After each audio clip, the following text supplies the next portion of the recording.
Hello Magic the Gathering fans. In today's episode, we've got an announcement about an announcement that will make changes to organized play for the summer, Secret Lair shipping delays, Magic eSports content, and hashtag MTG Finance. I'm Matt Virgin. Today is Monday, May 11th, and it's time for your MTG Minute.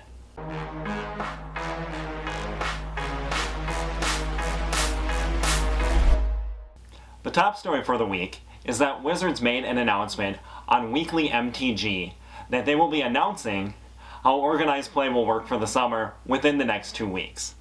This coincides with an announcement from CFB Events on Twitter that same day that announced the end of Magic Fest Online as we know it, and saying that it will go forward in some form but not in the current form. What does that all mean? We'll have to wait and see. Checking back in on Secret Lair, the Godzilla lands went on sale on May 7th. However, buyers got a surprise when they went to place their order, finding out that these would not ship until July 31st. Obviously, this is due to COVID-19, but with delays like that, we'll have to see if this affects the Secret Lair program going forward. Now, shifting gears to some very cool news from the Magic eSports team that also affects this newscast. Last Monday, the Magic eSports team released a host of new series featuring many well-known content creators. One of them is the Magic Minute, hosted by Becca Scott, where she runs down the top news of the day in a minute. What a great idea!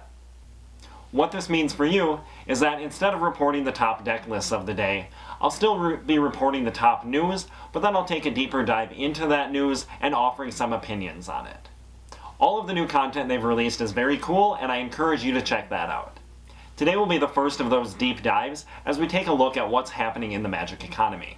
Card prices on Standard, Modern, and Commander have been going crazy lately, so let's figure out what's going on.